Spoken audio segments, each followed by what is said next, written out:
Hello and welcome dito sa aking channel. So ngayon ay gagawa naman tayo ng ukulele tutorial. So ang gagawin natin ngayon ay yung kanta ni Jason Mraz na I'm Yours. So bago natin simulan ang tutorial na ito ay mayroong nagpapa-shoutout sa atin. Ito ay si Aldwin XD. So simulan na natin. So, ang unang chord na ginamit dito ay C. So pwedeng middle finger. Lagyan nyo lang dito sa 3rd fret ng A string. Ito. Next na chord ay G. So sa G, para lang itong D sa gitara. So yung middle finger nyo, 2nd fret ng A string. Then itong ring finger nyo sa 3rd fret ng E string.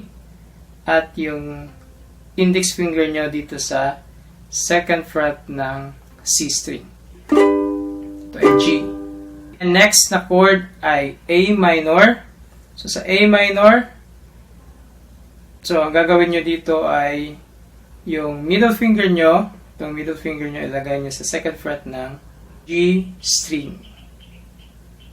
So pwedeng index finger dito, pero ang mas madali ay yung middle finger sa 2nd fret ng G string. Para sa next na chord na F, chord na F, ang gagawin nyo lang ay ilagay nyo lang yung index finger nyo sa 1st fret ng E string dito. Okay? So, C, then next ay G, then A minor, then F. Okay, then merong additional na chords. So, sa last part or sa bridge part. So, sa bridge part ay may additional na chord. Yun ay D7. Okay? So, D7, middle finger, 2nd fret ng G string. At yung ring finger sa 2nd fret ng E string. Ganito yung tunog niya. Okay, so yun lang ang 5 chord na ginamit sa kantang ito. Then sa strumming, pwedeng ganito ang gagawin nyo.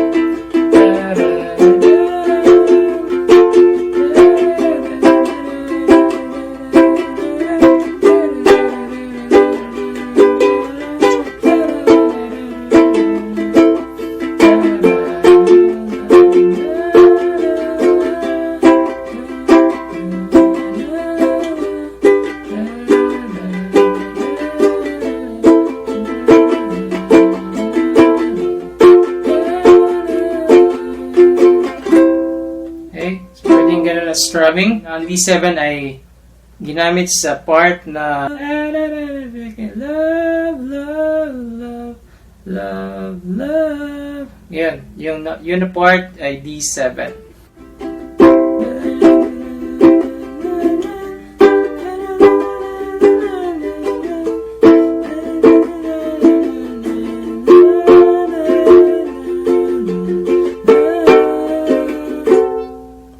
Okay, yun na part. So, D7. So, sa bridge na part, ang chord na ginamit ang una ay C, then G,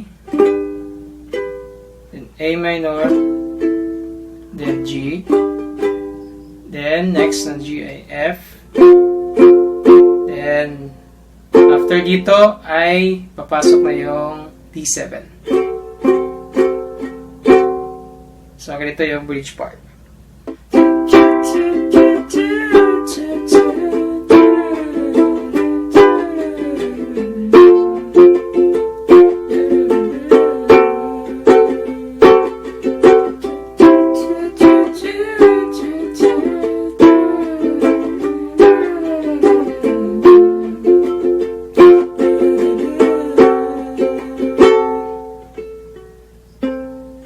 next nito ay verse, then sa chorus, and until na matapos yung kanta.